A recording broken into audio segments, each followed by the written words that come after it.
Hello and welcome to Corgi Town, USA. I am Candy, and in my chair is Chuckles, our spokescork. I am Catherine, and outside where we can't hear them is my Corgi Digby and my Honorary, honorary Corgi. She is an Australian cattle dog, and her name is Calabria. and she barks more than the corgis. She does. Huh. And of course, in the studio, outside of the studio, we have Tito Bandito and Mortimer Barnabas, members of the Corgi Committee. It's sad we have recently had to say goodbye to our senior lady, Booger. Her angel spirit is here with us, I am Yes, it sure. is. But if you're new here, hi, welcome. I'm Candy. We are a podcast all about a pet parent lifestyle, all things corgi. We talk about health, wellness, training, grooming. I'm a dog trainer. We try to give you good advice there. We've interviewed some behaviorists. We've had some We have. veterinarians on the show, trying to give you good information so that you can have a happy, healthy life with your pets as parents. That's right. That's right. We also have the Creator Series, and this is a Creator Series installment. We have an author on today. Yes. Before we get to that, though, I do want to ask you if you've listened once, if you've listened 100 times, just double check us. And even if you're not watching us on YouTube, um, wherever you're listening, well, one, go to YouTube. That helps us a lot. And subscribe and like us on YouTube. Like the videos, subscribe, comment. The engagement helps us keep doing this. This is our 7th season. This is our 7th So season. thank you for being new. Thank you for being with us. If you're not new and you've been here the previous 6 seasons, you listening, you watching allows us to keep doing this and bringing this information. And we're always open to criticism, comments, what you like, what you didn't like. That helps us bring you better information and in better ways. We've made some improvements to the studio. I'm sitting here with a blanket on because I am now right underneath the AC I unit. tried to make her too comfortable. She's a princess. I am. But this is season 7, our creator series. We're working on tweaking and improving things and being the best Corgi Town USA we can. And the number one thing you can do for us is to like and subscribe on all the channels. You and can with also that, watch us on Roku. we're Look on for Roku. our channel on Roku. Yeah. We should start selling our autographs. I mean, we're TV stars now. So Celebra Corgs. Celebra Corgs. So there you have it. Yeah. And with that, let's introduce Leia. Yes. Who's sitting here. Please welcome Leia Barrett, author of Odd Dog. Leia, welcome.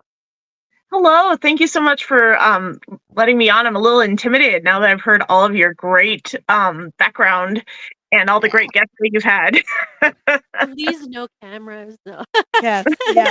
Well, you are an entrepreneur now, a published author, and a baker, and we're going to get to all 3 of those. So don't cut yourself short, lady. Yeah.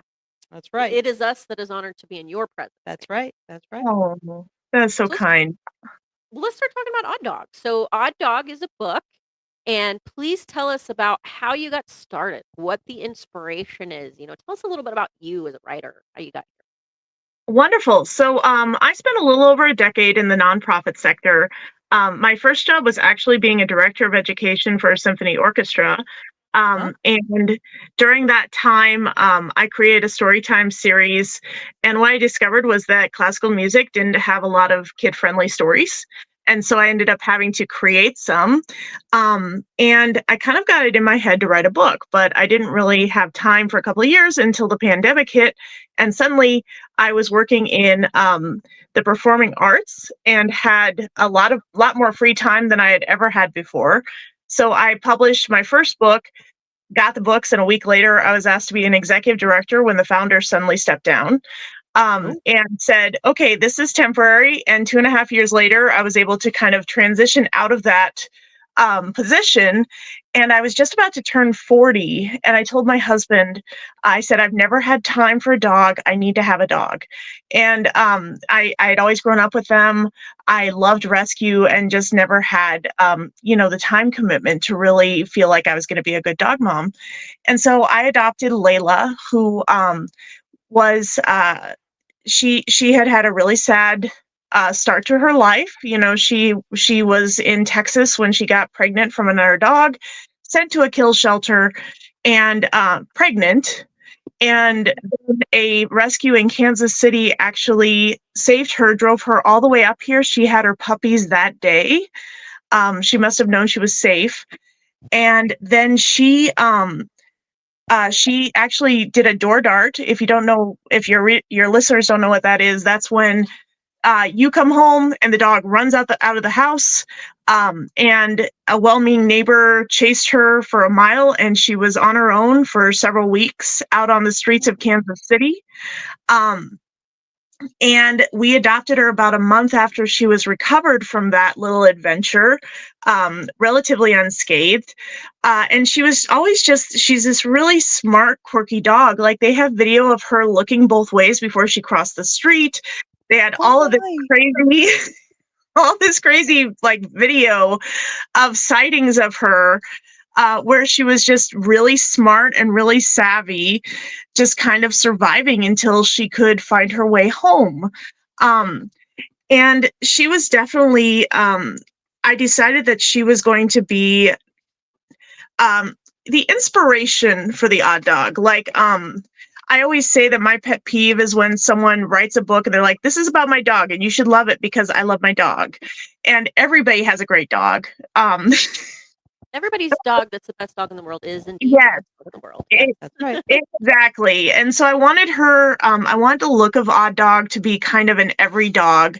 And it took us actually several iterations to get what we would call the Odd Dog style. And what we finally hit on was a look where people would see it and they would say, that reminds me of my dog when I was little. Like, if you are a rescue and you love a mutt, you love the Odd Dog, if that makes sense. And so I knew that I wanted this book, even though it was Odd's story, I wanted it to be full of dogs. And so I crowdfunded it on BackerKit. And I opened up the opportunity for people to have their dogs in the book as a pledge level. And I also decided to do a contest that I called the Odd Dog Photo Contest. And I challenged people to submit their dogs. And one of the dogs that was submitted was Waylon, who is a Cardi Corgi, who Yeah. we all mutually know and love. And he just overwhelmingly got the most votes because he's just irresistible and adorable. I thought you might like to Yes. talk a little bit about him. Yeah. Yeah. So I had Waylon is a cousin. He's the extended family member to the Corgi committee, and Yes. I got the pleasure of training him for the therapy dog work he does. Yes. So lucky me, I got to work with him. And you were talking about door darting. I'm glad you brought that up. That is part of our training program, is training against things like door darting because it's very dangerous. But yes, he's a very sweet natured, just very, very sweet boy. Yeah. He's adorable too. And he's really good at therapy work. I like him. Mhm. Well, and I love, I've talked about him on a couple of my interviews, including a television interview, and I said, he's 2 years old, just over 2 years old, and he's a therapy dog, and he's running a corgi race, and he just kind of makes you question, what are you doing with your life? Well, now that you put it that way, yeah. We all feel like underachievers. Yeah. Yeah. We have to work to measure for Waylon. um, True. Hmm. And, it's really funny because he was in kind of a neck and neck race with another rescue dog who's actually a very famous Instagram TikToker named Coda the Canine Yoda. Yeah. And this dog was the 2022 cutest rescue dog runner up. And I mean, he is just the most unique little dog you ever saw. And the two of them were just like pushing all of their followers to keep voting, and it was like they had thousands of votes and the next person had like 100. And I finally wrote both of them. I said, look, you are both getting in the book. You win. Yeah. Start directing people to the book, okay? And the book came out last May, and we've been using it to fundraise and advocate for shelters and rescues. I've raised roughly $3,000 to that end, and I should be able to raise about $5,000 by the end of the year with a lot of the holiday events that I have coming up. Oh, Um, absolutely. Yeah. yeah, Amazing. And so I independently publish, which means that I write the books, I hire an illustrator, and then I actually pay for the printing of the books myself. Um, and I like doing that because it gives me a little bit of control, and it also helps me not necessarily publish books as often as I want, or as often as maybe some other authors do, where they're publishing 5 or 6 books a year. I publish about one a year. And I knew that this book was going to really resonate with dog moms and especially rescue advocates. And so I said, well, one book a year, it's going to be hard to kind of keep that audience engaged. I need to find another business um, that's going to kind of run into the same audience and have things that they are going to enjoy. And so I started a dog treat business called Dog Mom Club.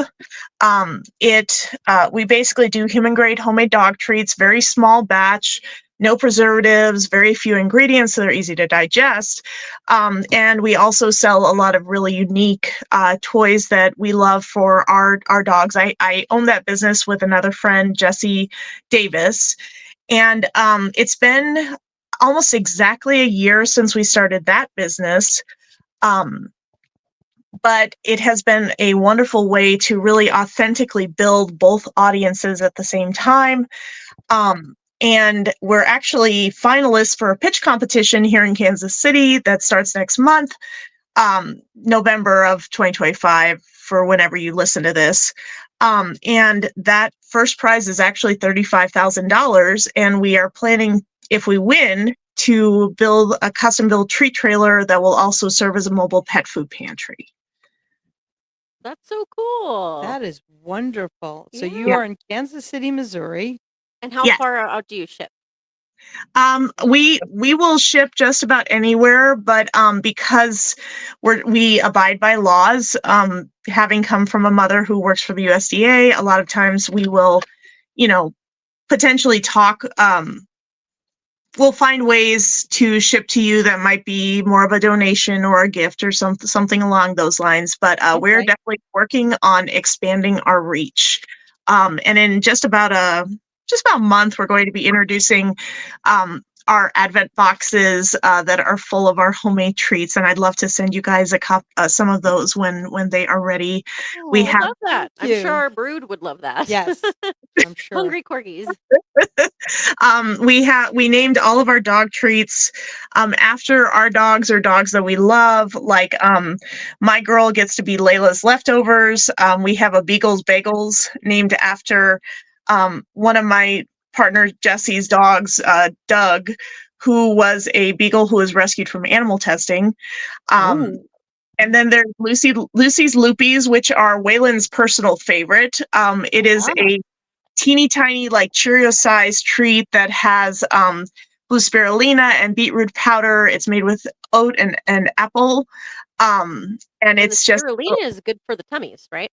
yes, Yes, yes, and good and the bacteria. beet powder. And then I add a little bit of cheddar cheese powder just because they really like the smell. But Because yum, cheddar. yeah, yeah, I like the smell too. I mean, come on. and they kind of look like a little tie-dye Cheerio. I don't know how else to describe it. Oh, Um, how cute. Yeah. Yes. And then of course we have one that's called Moose's Medley because there is a English cream lab named Moose who during the summer when we do farmers markets, he literally drags his mom to our booth every single week and loves every single treat that we make. Must get Tritos. Boost must Yeah. get Tritos. So of Yes. course that bag has like extra treats and it has peanut butter and cheese and apple. And that has become like a fast favorite with our regulars who most of their they mostly have trouble choosing one flavor over another every week. And so yeah, I have really loved digging into both of those businesses at the same time. Some days I wonder what I was thinking, Sure. but Yeah, we do it for the dogs. that's right. That's right. And that's a natural response for an entrepreneur. What was I thinking? Hmm. Exactly. That's What when you know you're on the right track, I think. what Yeah. exactly was I thinking? Yeah. So the the inspiration for the book was your own little girl. Hmm. Um, how did how did it evolve? How did you two evolve with each other to go from, you know, DoorDash to I'm now calm and safe, a and this is my calm and home. safe member Yeah. of the well, safety for her, but a calm member of the family? No, she feels safe, yeah. Yeah. I love that question. I mean, I one of the first things that we were given when we adopted her was the 333 rule. For your Yes. listeners, it's such a common rule in rescue where it takes 3 days for a dog to decompress, 3 weeks for them to start showing you their true selves, and 3 months for them to really truly start feeling at home. And Right.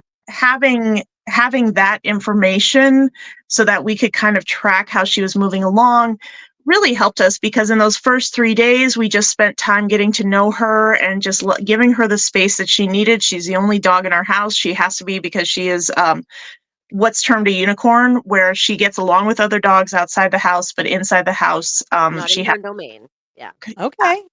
She's um, queen here. and and so one of the first things we did was take her to obedience school, was and because it's obedience school is not just about teaching her sit, stay, all those things. She's very smart. She already had a couple of those in her back pocket. It was really about us as new dog owners being able to learn how to communicate with her in a positive way and be able to And help her. understand where she's coming from. That communication goes both ways. Right. Yeah. Yes, and the thing that a lot of people, the one of the reasons I think 333 is so powerful is that you understand that those first 3 weeks you're going to start seeing some concerning behaviors that are just them like laying their guard down and just telling you like, okay, this is who I really am. And you as an owner, it is incumbent upon you to find ways to help them, you have positive ways to enact those behaviors and be able to have positive outlets like toys and training, etc. And so I definitely think taking the time to get to know her, taking the time to spend quality time with her and helping her feel safe were the things that really helped us cement um, a relationship with her that has helped us grow trust. And there's accommodations we still make, like if she is outside without a leash, it's in a very controlled environment. It's, we have slowly given her a little bit more rope as we've gotten to know her. Right. Um, and I think, and that's because we know her and trust her and can consistently know that, yes, there is always that flight risk element of her personality, but we can Sure. find triggers that are going to make, potentially put her in a situation where she's not comfortable. And it's our job to really help her feel comfortable, feel safe, know that she can be herself, but also know that we have her best interests at heart. That that is i- if you're not a dog person or you're just becoming a dog person, You probably it don't listen to the it show. You're well, not a yeah, dog you never person. know. You could be in the car with somebody who's listening to our Okay, fair. show. Okay, Okay, fair. fair. You or I said a new dog person, you don't quite get that um yet. Yeah. How much there is this trusting, you think, "Oh, dog, man's best friend. Great. They love me, I love them." There's so much give and take in that, and there's so much um having to understand each other. Yes. So, for example, I'm Italian. I may be loud. I'm just saying. Just saying. No comment. And my husband, we're almost married a year, and we're together almost 5, is starting to understand that I'm not yelling at you. That's just how I talk. And it also took time for the dogs. When I got Digby and then when I got Calabria, it took time for them to understand I'm not Your yelling. communication style. My communication style is loud. Too often people don't take that into account. And as somebody who rescues in fosters myself, and when we have those emails with the call out of, we need a rescue, we need a foster for this, we need a foster for that, and sometimes they're boomerangs. Yeah. They went with the family, but it didn't quite work out. When they went with the family, but it didn't quite work out. Dear listener, dear viewer, this is what Leah is saying is exactly what it takes. It's 333.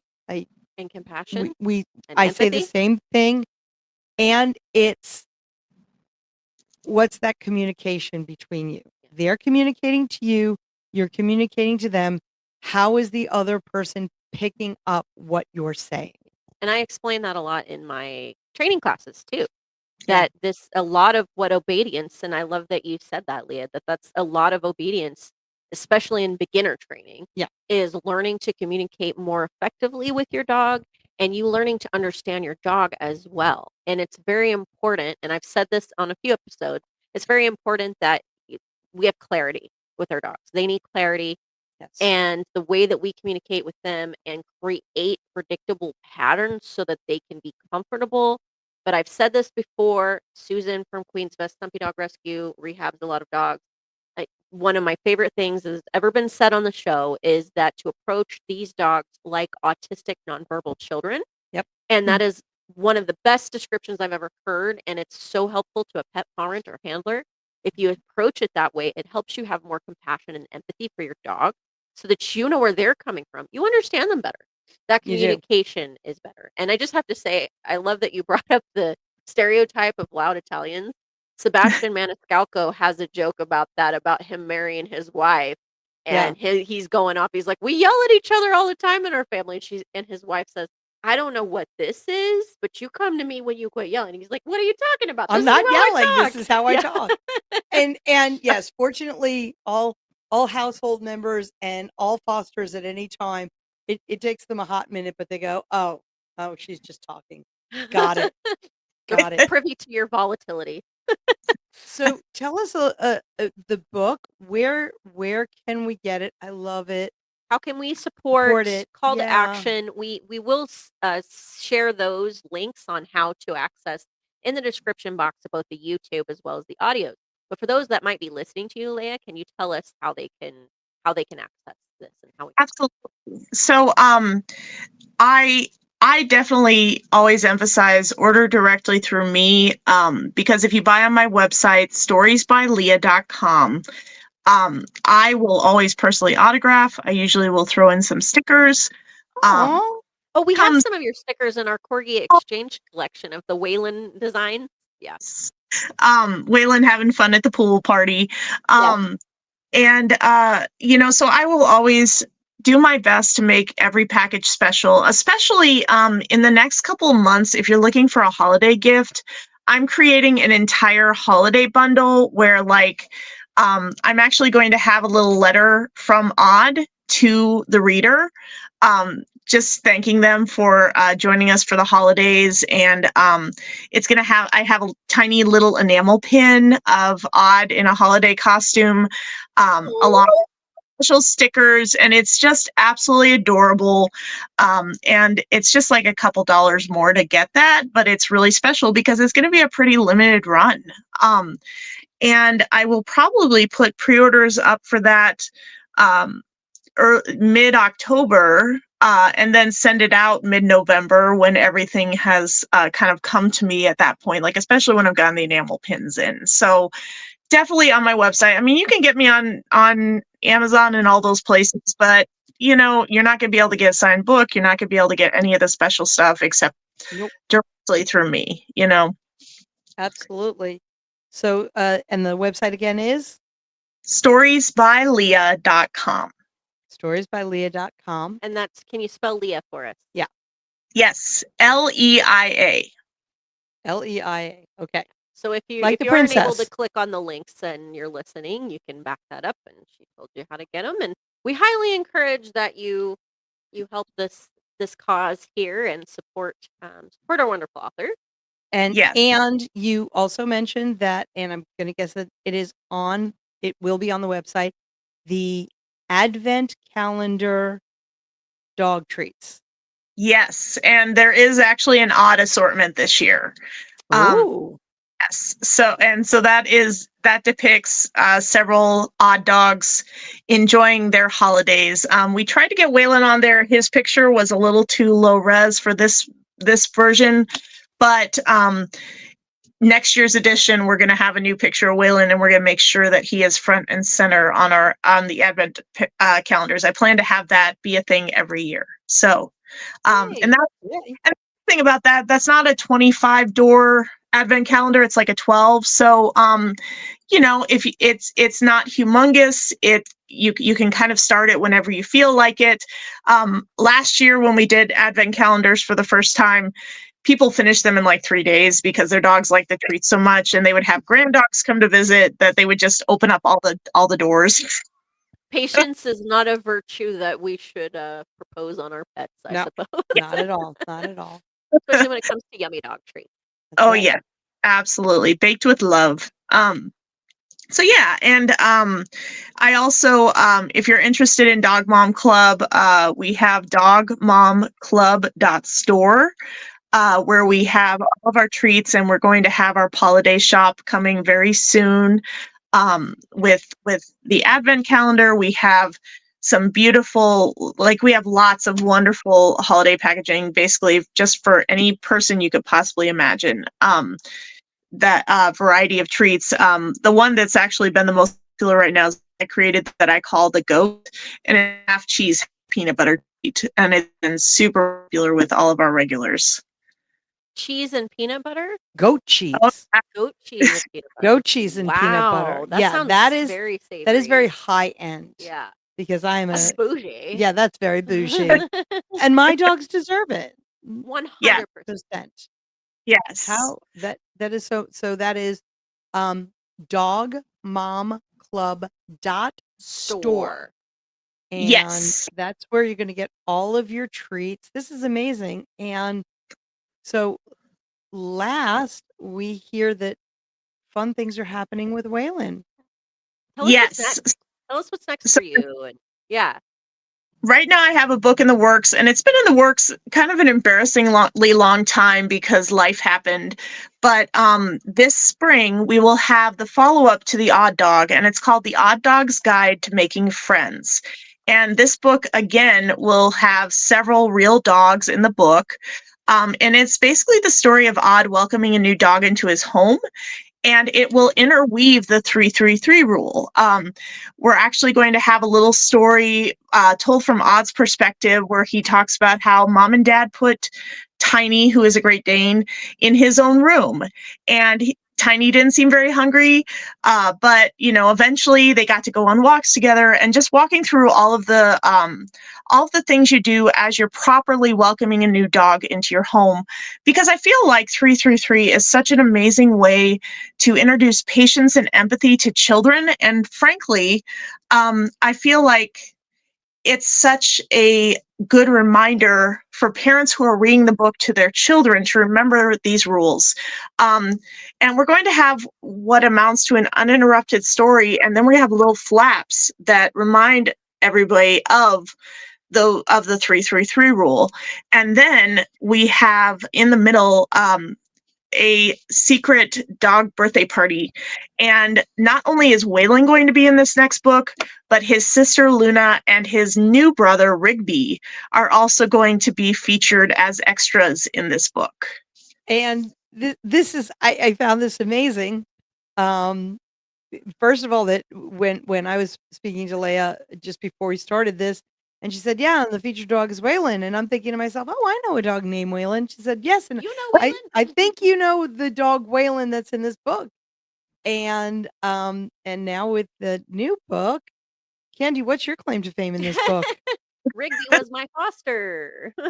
Before Now, before he went to be Waylon's brother, he was a rescue, a rehome, and came to me through Arizona Cactus Corgi Rescue and hung out with my pack. And Mortimer likes to bully him a little bit because he can be a little bit of a turd. But he was. I said, "Don't worry, he's gonna be a cousin, not a brofer. He doesn't have to be here every day forever." And then he got adopted by cousins, Waylon. So, and what's funny about this is I did not name Rigby. His original family did. However, Cat's corgi Digby, You named because he I was did name him because the name he came with was very confusing because one of my it was the guitarist in my band that I played it. He used to dog sit for me. And so I'm like, I can't, his name was Robbie. And I can't say, well, I can't say Robbie. Did Robbie go potty? Did Robbie the dog go potty? Robbie, did you take Robbie potty? You need a dog name. and I have a rule of never naming my animals human names. Well, and I like human names for dogs, but for this case, Yeah. Digby fits Digby. Digby fits And Digby so as a result, I have fostered both a Digby and and a a Rigby. Rigby. That's right. And now, Leah, say again where you are. I am located in Kansas City. And we're here in Phoenix, Arizona. Mhm. So it's pretty wild how we're all connected Oh, through Yes. because these of our lovable dogs, floofs. because of Yeah. Yeah. these little loafs. Yeah. And That's I will wonderful. tell you, I am tentatively planning when my husband is on his spring break. He teaches at a middle school, bless him. I am hoping that I will be in Arizona in March. And so we definitely have to find something to do together then. Do Like, a dog party. Yeah. yeah, Mortimer I'm has a birthday in February, and we usually throw a big party, so we can do that in March. Yeah, we should plan that and then we'll tell the world. Yeah. I And love it so much. last year's was fun. We did it was the Rasta party. Oh yeah. So he had the beanie cap with the dreads, and we played reggae, and everybody wore tie-dyes, and we This'll had a be fun. tie-dye So dog cake. we're Yeah. looking forward to it, and listeners, look forward to hearing all about it. Um, We will drop those links down in the description box so that you can follow. And Leah, if you want to rattle off one more time for those listening where they can purchase your book, where they can find you and your treats as well. Yes, for the book Stories by Leia, Leia.com. And you can buy dog treats at dogmomclub.store. Perfect. And we highly encourage you to go. Please support small businesses. You're yep. also contributing to a great cause. Leah, thank you so much for everything today and joining us. We booked you last minute, so we appreciate you jumping on and telling our audience all All about what about you you. do. Yeah. Thank, Wonderful. thank you both so much. And thank you, Chuckles. I know you only made a little appearance, but sure. He's napping. He's Yeah, napping. Yep. He's done. she's over in the Well, background. wonderful. We look forward to reading the book and We'll getting have some you back dog on when the treats. new one Yes. gets dropped as well That's I right. would for a refresh. thank you Wonderful. so much. Thank you, Leah. Bye. We Bye. hope that you have enjoyed this episode. Please like and subscribe. As Kat was saying, this is our 7th season, over 130 episodes of Pet Parent Lifestyle, all about life with your corgi, life with your pets, training, grooming, health. This is our creator series where we bring to you independent creators that create dog and corgi centric art. We're going to sign off for this episode. We'll see you next week. I'm Candy and Chuckles napping here. And I'm Catherine with my children outside. Those pesky children.